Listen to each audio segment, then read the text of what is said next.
జీవపు వెలుగు ప్రేక్షకులకు ప్రభు అయిన యేసుక్రీస్తు నామమున శుభములు ఆశీస్సులు మీకు ప్రభు అనుగ్రహించును గాక. నూతన సంవత్సరపు గొప్ప దీవెన నిండు ఆశీస్సులు ప్రభు మీకు మీ కుటుంబీకులకు అనుగ్రహించును గాక. నూతన సంవత్సరంలో దేవుడు నన్ను బహుగా దీవించాలి, ఒక నూతనమైన వైభోగంలోకి దేవుడు నన్ను నడిపించాలి, దేవుని వాగ్దానం నాకు కావాలి, దేవుని ఆశీస్సులు నేను పొందుకోవాలి, నా వ్యాపారంలో గొప్ప స్థాయికి చేరుకోవాలి, నా పిల్లలు దీవించబడాలి అనే ఆశ నీకుందా? నీవు సరైనటువంటి వర్తమానాన్ని వింటూ ఉన్నావు. చాలాసార్లు మానవునుకున్నటువంటి జీవితంలో ఉన్న భయాల్ని మనం చూసినట్లయితే మ్యాన్ ఈజ్ ఆల్వేస్ ఫియర్ఫుల్. ఏంటి నా భవిష్యత్ ఏమవుతుంది, నా బ్రతుకు ఏమైపోతుంది అని మనం ఆలోచిస్తూ ఉంటాం. చాలాసార్లు మనకు ఎంతో ఉన్న ధనంతో మనం చక్కని బెడ్లను కొనుక్కోవచ్చేమో, కానీ నిద్రను మనం కొనుక్కోలేం. చాలా అద్భుతమైన శ్రేష్టమైన ఆహారాన్ని కొనుక్కోవచ్చు, కానీ తృప్తిని కొనుక్కోలేం. మధురమైనటువంటి జ్యూస్ని మనము తయారు చేసుకొని తాగాలని ఆశిస్తాం, కానీ తృప్తిని మనము సంపాదించుకోలేం. అలాంటి స్థితిలో నీవు ఉంటూ ఉన్నట్లయితే నీవు సరిగానే దేవుని వాక్యాన్ని నీవు వింటున్నావు. చాలాసార్లు చాలా వేగంగా ఉండడానికి మనము వీల్స్ని తయారు చేసుకొని వేగంగా వెళ్తున్నాం. ఎంతో ఉన్నత శిఖరాలకు ఎగరాలని రెక్కలను కట్టుకున్నాం. మన జీవితంలో అనేక దిశలకు మనం ముందుకు ప్రయత్నం చేయడానికి ఆశపడుతున్నాం, కానీ తీరా సంవత్సరంలోకి అడుగుపెట్టేసరికి నిస్పృహ దిగ్భ్రాంతి నీకు మిగిలి ఉంటుందా? ఈవేళ దేవుడు నీకు ఏం చెప్పాలని ఆశపడుతున్నాడో జాగ్రత్తగా నీవు వినాలని ఆశిస్తా ఉన్నాను. క్రొత్త నిబంధనలోకి వచ్చేసరికి క్రొత్త నిబంధన ఎలా ఆరంభమైందో చూడండి. ఒక క్రొత్త జీవితం ఆరంభము కావాలి అంటే మొదటి తలంపులను చూద్దాం. బాప్తీసం ఇచ్చి యోహాను ఇలా అన్నాడు. ఏమన్నాడంటే, గొడ్డలి చెట్టు వేరున ఉంచబడ్డది కనుక మారు మనసునకు తగిన ఫలములను ఫలించండి. మారు మనసు అనేది చాలా గొప్ప అనుభవం. ఈ సంవత్సరం నీ జీవితంలో నీవెలా జీవించావో, ఎలా ఓటమిలో బ్రతికావో, వాటిలో నుంచి విజయవంతంగా నీవు జీవించాలి అంటే మారు మనసు పొందడం, లేకపోతే పశ్చాత్తాపపడడం అన్నది చాలా ప్రాముఖ్యమైనది. యేసుక్రీస్తు కూడా తన మాటల్లోని తొలి మాటల్ని మీరు చూసినట్లయితే, పరలోక రాజ్యము సమీపించింది కనుక మారు మనసు పొందండి, పశ్చాత్తాపపు అనుభవంలోకి రండి అని జ్ఞాపకం చేస్తాడు. పెంతెకోస్తు పండుగ రోజు పేతురు అపోస్తులు లేచి ప్రకటించిన మాటలు ఏంటంటే, మీ హృదయాల్ని మార్చుకోండి, పశ్చాత్తాపపడండి, దేవుడు మీకు గొప్ప వాగ్దానాన్ని ఇస్తాడని పేతురు జ్ఞాపకం చేశాడు. తదుపరి పౌలు తన యొక్క పత్రికల్లో జ్ఞాపకం చేసిన గొప్ప మాట ఏంటంటే, ఆ దినాలలో ఆయన చూసి చూడనట్లుగా ఉన్నాడు, కానీ ఇప్పుడైతే అందరూ అంతటా మారు మనసు పొందాలని ఆయన ఆజ్ఞాపిస్తున్నాడు.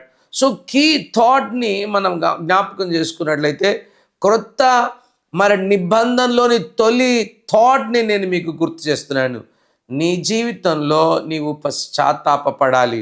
నువ్వెప్పుడైతే దేవా నేను పలాని ఏరియాలో దోషిగా ఉంటున్నాను ప్రభా అని నీవు గుర్తెరిగి దేవుని తట్టు నీవు తిరిగినట్లయితే ఆయన నమ్మదగినవాడు. యేసుక్రీస్తు గుండెల మీద ఆనుకున్న యోహాను ఇలా అంటున్నాడు. ఏమంటున్నాడంటే, ఆయన నమ్మదగినవాడు, నీతిమంతుడు అంటున్నాడు. ఆయన ఎప్పుడు నమ్మదగినవాడు, ఎప్పుడు నీతిమంతుడు? మన పాపములను మనం ఒప్పుకున్నట్లయితే ఆయన నమ్మదగినవాడు, నీతిమంతుడు. కనుక ఈవేళ నేను మీకు జ్ఞాపకం చేయాలనుకున్న 4 ప్రాముఖ్యమైన విషయాల్ని నేను జ్ఞాపకం చేస్తా ఉన్నాను. 4 ప్రాముఖ్యమైన అంశాలని మన జీవితంలో మనం గుర్తుంచుకోవాలి. అదేంటంటే, నీ పాపాన్ని గురించి పశ్చాత్తాపడాలి. దేవా నీవు నన్ను వాక్యం చదువుమన్నావు, నేను చదవటం లేదు, అది పాపం, నేను రియలైజ్ అవుతున్నా. దేవా నువ్వు నన్ను ప్రార్థించమని కోరావు, నేను ప్రార్థించడం లేదు. అది నీ దృష్టికి పాపం, నన్ను క్షమించు ప్రభా అనే ఆ యాటిట్యూడ్లోకి నీవు రావాలి. You should realize deep in your heart that I have sinned against God. దేవునికి విరోధంగా నేను తప్పు చేశానన్న విషయాన్ని నువ్వు గుర్తెరిగి, దేవా నేను పశ్చాత్తాపడుతున్నా అని చెప్పాలి. దాన్ని మొదటి లెవెల్ ఆఫ్ పశ్చాత్తాపం. రెండవది, నువ్వు చెయ్యమన్నది నువ్వు చేయనట్లయితే దాన్ని అపరాధం అంటాం. దేవుడు వ్యభిచరించొద్దన్నాడు, నువ్వు వ్యభిచరిస్తున్నావు. దొంగిలించొద్దన్నాడు, దొంగిలిస్తున్నావు. అబద్ధమాడొద్దన్నాడు, అబద్ధమాడుతున్నావు. హత్య చేయొద్దన్నాడు, నువ్వు చేస్తున్నావు. Anything which you should not do, if you are doing it, మరి దేవుని దృష్టికి అతిక్రమంగా, దేవా నేను ఫలాంది అతిక్రమం చేశాను, నేను నీ దృష్టికి చెడు పని చేశాను, నన్ను క్షమించు ప్రభా, నన్ను కరుణించు ప్రభా అని నీవు మరి రెండవ స్టేజ్లోని పశ్చాత్తాపాన్ని నేను మీకు జ్ఞాపకం చేస్తాను. కొన్నిసార్లు మూడవ అనుభవాన్ని మనం జ్ఞాపకం చేసుకున్నట్లయితే పాపం అని తెలుసు, అయినప్పటికీ దాన్ని దాచిపెట్టడానికి ప్రయత్నం చేస్తాం. దావీదు దాచిపెట్టాడు. అలా మనము దాచిపెట్టడానికి వీలేదు. నేను పాపం చేశా, నేను మరి నీ దృష్టికి అపరాధం చేశా, నేను నీ దృష్టికి మరి నేను పాపాన్ని దాచిపెడుతున్నా, నన్ను క్షమించు ప్రభా అనే యాటిట్యూడ్ని నీవు ఎప్పుడైతే కలిగి ఉంటావో, ఈ నూతన వత్సరం ఒక దేదీప్యమానమైన స్థితిలో నీకు ఉండబోతుందన్న విషయాలు మనం జ్ఞాపకం చేసుకోవాలి.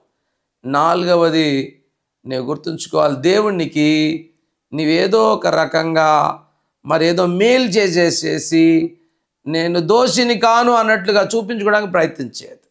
లైక్ కొంతమంది దేవునికి ధనాన్ని ఇచ్చేసేసి దేవుడు నా పాపాన్ని క్షమించేస్తాడులే అని అనుకుంటారు, రాంగ్. లేకపోతే దేవునికి క్యాండిల్ ముట్టిచ్చేసేసి ఆ దేవుడు నా పాపాన్ని క్షమించాడు అనే అపోహలో జీవిస్తాడు. అంటే ఏదో దేవుణ్ణి మభ్యపెట్టే ప్రోగ్రాంలో మనం ఉంటాం. ఏదో పొద్దున్న లేచి బైబిల్ చదివేసి ఏదో చేసే అలాంటి జీవితం నీ జీవితాన్ని ముందుకు ఫలవంతపు అనుభవంలో తీసుకురాదు. కొత్త నిబంధనలోని మూల అంశం పశ్చాత్తాపం. If you are not confessing your sin, నీవు ఎన్నడూ కూడా వర్ధిల్లలేవు. అందుకనే సామెతల గ్రంథం 28వ అధ్యాయం 13వ వచనంలో మనం చూసినట్లయితే అతిక్రమలను దాచిపెట్టుకున్నవాడు వర్ధిల్లడు, కానీ వాటిని ఒప్పుకొని విడిచిపెట్టువాడు కనికరము పొందుతాడు. ఈ నూతన సంవత్సరం నువ్వు వర్ధిల్లాలనుకుంటున్నావా? నీవు పాపివి అని ఒప్పుకో, నీవు అపరాధం చేసావు అని పశ్చాత్తాపడు, నీ పాపాన్ని ఎన్నడూ దాచిపెట్టద్దు. మూడవది, నీవు నీ పాపాన్ని దేవుని దగ్గర తీసుకెళ్ళి ఏదో దేవుణ్ణి మాయ చేద్దాం, మంత్రం చేద్దాం అనే ప్రయత్నం చేయొద్దు.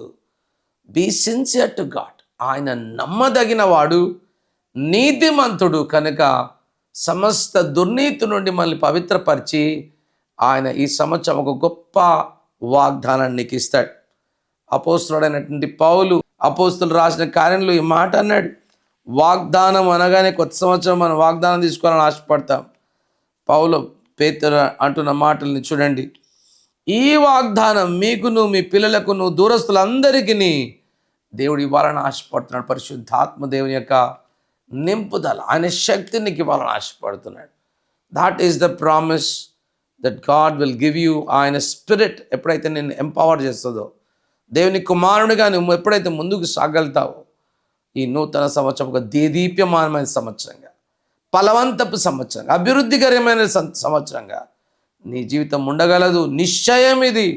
నిశ్చయంగా ఆ దిశకు దేవుడు నిన్ను నడిపించగలరు. కనుక అట్టి దీవెన ఈ నూతన సంవత్సరం ప్రభు నీకు ఇవ్వాలని మనసారా కోరుకుంటూ, నిండు దీవెన ఈ నూతన సంవత్సరంలో ప్రభు మీకు అనుగ్రహించాలని కోరుకుంటూ, యేసు దివ్యమైన ఘనమైన మరి నామమున మీకు ఆనబెట్టి ప్రభు మిమ్మల్ని మీ కుటుంబాన్ని సమృద్ధిగా ఆశీర్వదించాలని కోరుకుంటూ ఈ మాటల్ని ముగిస్తా ఉన్నాను. దేవుడు నిండుగా మిమ్మల్ని దీవించి ఆశీర్వదించును గాక.